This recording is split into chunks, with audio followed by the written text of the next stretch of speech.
Terlebih dahulu, kita harus mengerti dan juga harus memahami apa itu PIRT.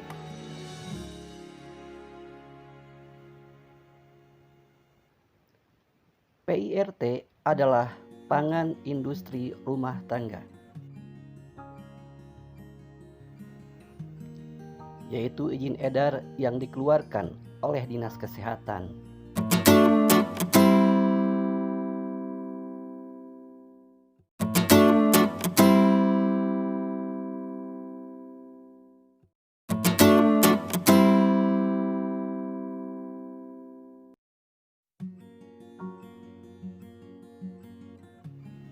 Baik sahabat IKM dan sahabat UKM yang selalu diliputi dengan semangat optimisme dan semangat untuk lebih baik. Kali ini saya akan menyampaikan bagaimana prosedur untuk mendapatkan nomor PIRT atau pengurusan PIRT. Ternyata prosedur atau pengurusan PIRT itu tidak berbelit dan juga tidak sulit. Intinya pengurusannya sangat mudah sekali. Lalu bagaimana langkah-langkahnya? Kita ikuti penjelasan berikut ini. Terlebih dahulu, kita harus mengerti dan juga harus memahami apa itu PIRT.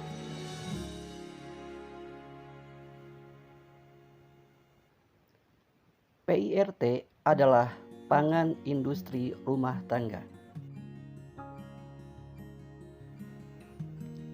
yaitu izin edar yang dikeluarkan oleh Dinas Kesehatan, di mana peruntukannya sesuai dengan namanya, yaitu pangan industri rumah tangga. Di sini dapat diartikan bahwa setiap olahan pangan hasil industri rumah tangga wajib memiliki nomor PIRT atau nomor pokok produksi industri rumah tangga. Hal ini untuk lebih menjamin dari segi kesehatan pangan industri rumah tangga tersebut.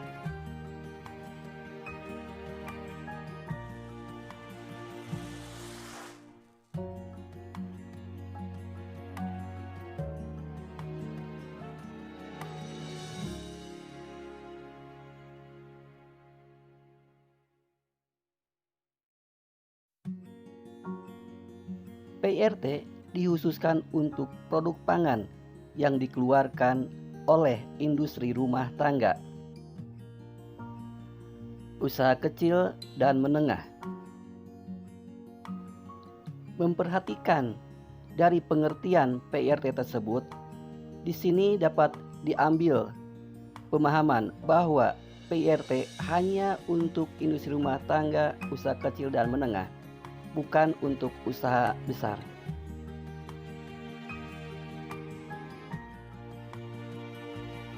Karena untuk produk dengan skala besar, baik itu produk lokal maupun impor, sertifikat tersebut diganti dengan label MD atau ML yang diterbitkan oleh Badan POM sesuai dengan ketentuan yang berlaku.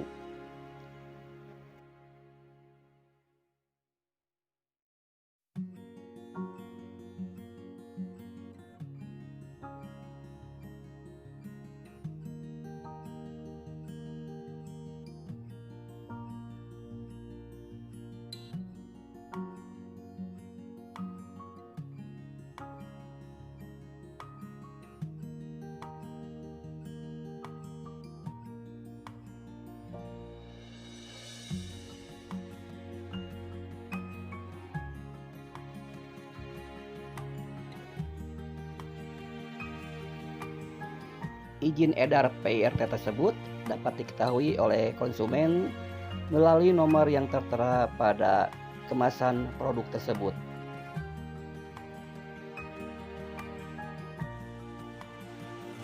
Artinya di sini dapat kami sampaikan bahwa produk yang telah dilengkapi dengan nomor PIRT itu telah melalui serangkaian proses pengujian dan dinyatakan lulus sebagai produk yang aman untuk dikonsumsi oleh masyarakat.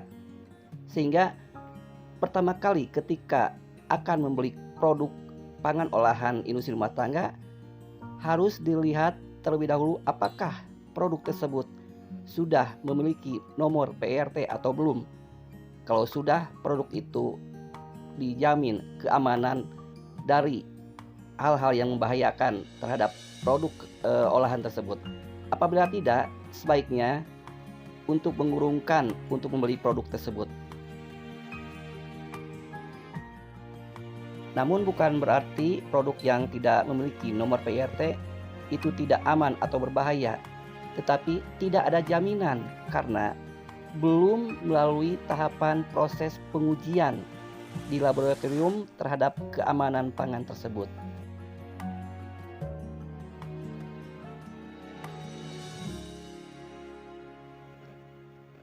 Lalu apabila kita sebagai produsen atau pembuat atau pengrajin dari produk pangan olahan industri rumah tangga tersebut, harus memahami bahwa tidak semua produk dengan pangan olahan tersebut dapat diterbitkan sertifikat PRT. Lantas apa saja produk yang tidak termasuk ke dalam produk yang dapat diterbitkan PRT-nya tersebut?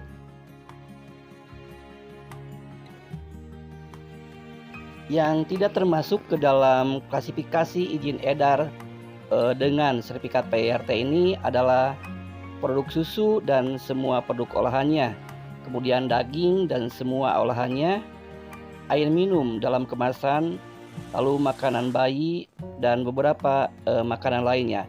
Ini tidak bisa dengan sertifikat PRT, tetapi harus dengan izin yang lainnya.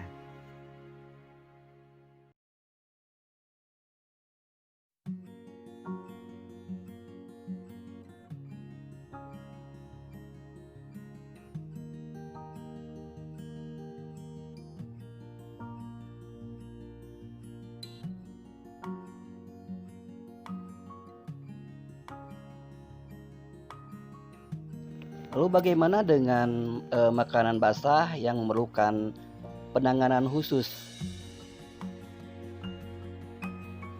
Makanan basah yang memerlukan penanganan khusus pada pengawetan dan penyimpanannya ternyata juga tidak termasuk ke dalam PIRT.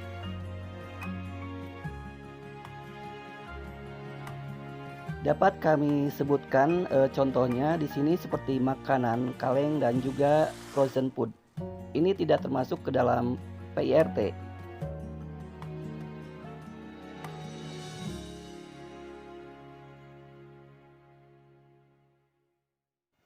Kemana kita harus mendapatkan nomor PIRT? Apakah ke Dinas Kesehatan ataukah ke Dinas Perindustrian dan Perdagangan? Kita tidak usah bingung. Kita bisa datang ke Dinas Kesehatan ataupun juga bisa ke Dinas Perindustrian dan Perdagangan untuk difasilitasi. Silakan datang langsung ke Dinas Kesehatan karena nantinya PIRT itu akan diterbitkan oleh Dinas Kesehatan dengan terlebih dahulu mengikuti pelatihan keamanan pangan yang diadakan oleh Dinas Kesehatan tersebut.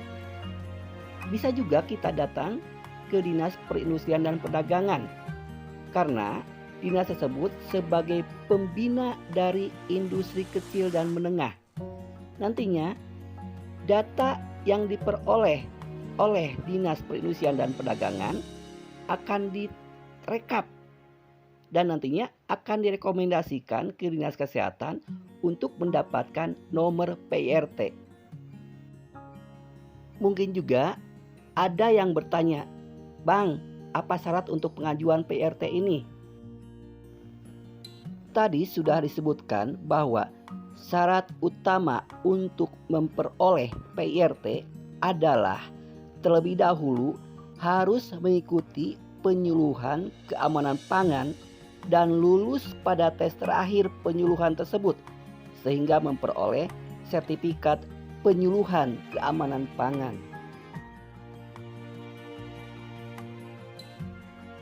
Lalu syarat utama yang kedua adalah uji terhadap proses produk. Setelah lulus penyuluhan keamanan pangan, proses berikutnya adalah survei ke tempat produksi untuk menguji keamanan pangan pada proses produksi olahan pangan tersebut. Hal ini dimaksudkan untuk mengetahui bagaimana proses tersebut diproduksi, bagaimana tempat penyimpanan, bagaimana tempat produksi dan juga peralatan.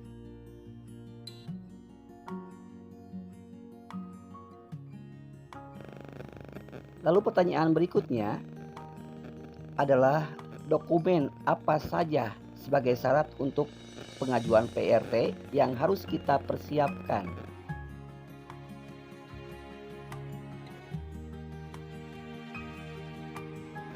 Yang pertama adalah nanti disuruh mengisi formulir pendaftaran penyuluhan keamanan pangan.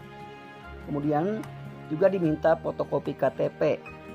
Lalu pas foto ukuran 3x4 sebanyak 2 lembar, membawa contoh produk, membawa contoh label produk.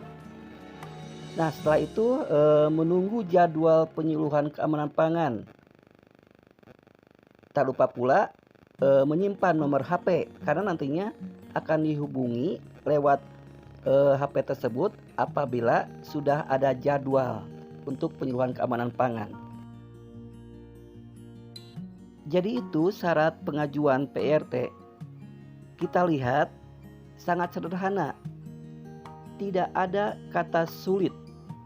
Dan yang terpenting adalah gratis asal mengikuti prosedur.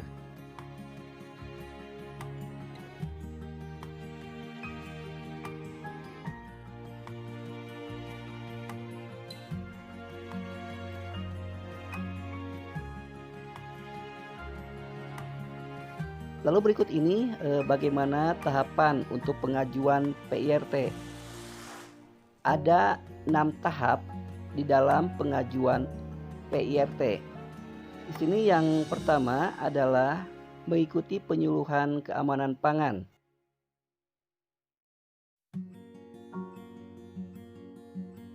Yang kedua adalah pengujian kualitas air.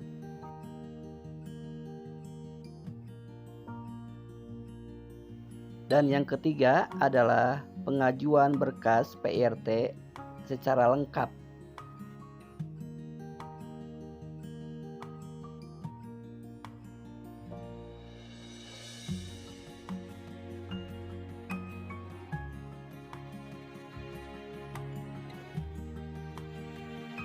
Proses yang keempat adalah survei lokasi dan ruang produksi.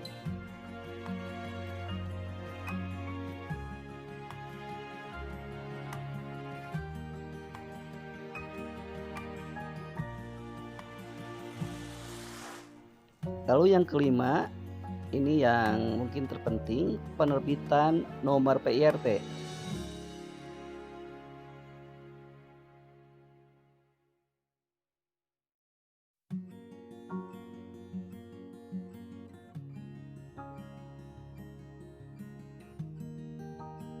Apabila semua tahapan sudah dilalui, kini produk dari industri rumah tangga telah memiliki PIRT sehingga terjamin keamanan pangan tersebut.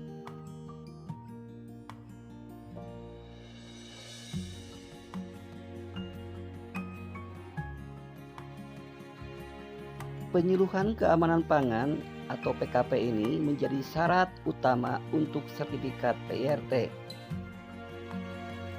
Sertifikat keikutsertaan penyuluhan keamanan pangan akan disertakan ke dalam berkas pengajuan PIRT.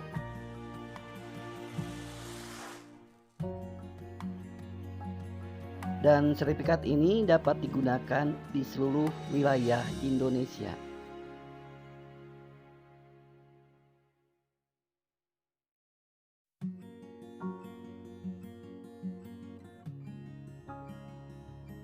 Sedangkan materi penyuluhan keamanan pangan ini ada beberapa materi.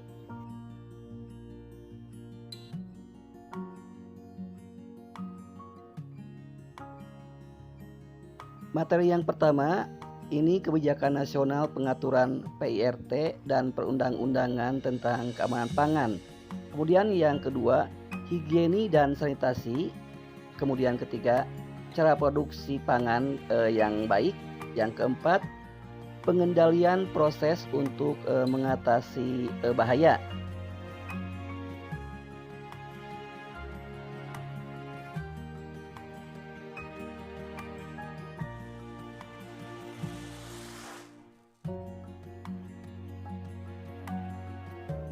Kelima, mengenai pengawetan pangan. Keenam, bahan tambahan pangan.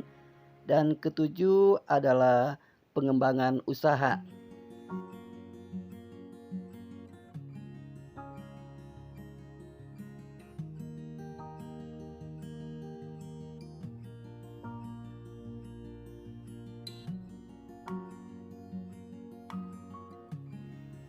Yang kedelapan, pengemasan dan penyimpanan.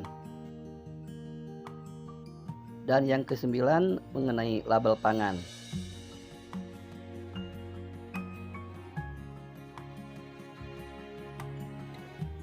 Sekarang kita pelajari mengenai pengajuan berkas PIRT secara lengkap. Penyerahan berkas lengkap sesuai dengan persyaratan yang lengkap ke Dinas Kesehatan. Setelah itu, menunggu dilakukan survei oleh petugas yang ditunjuk.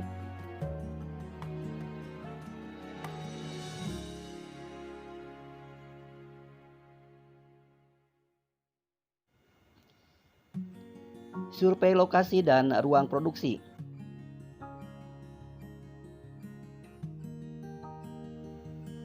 Tujuan dari survei lokasi ini adalah untuk menilai dan memastikan ruang produksi, penataan, peralatan, dan kebersihan memenuhi persyaratan kesehatan pangan.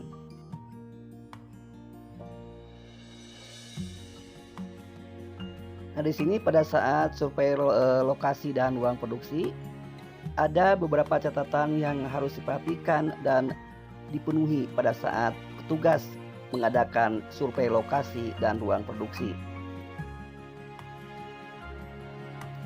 Yang pertama, ruang produksi tidak dipergunakan untuk garasi dan keperluan lain yang menyebabkan ketidakhigienisan. Yang kedua, atap dan dinding tidak menimbulkan debu serta lantai mudah untuk dibersihkan. Ketiga, tersedia tempat sampah yang memadai. Keempat, tata letak mendukung produktivitas sesuai dengan alur produksi dan tidak zigzag.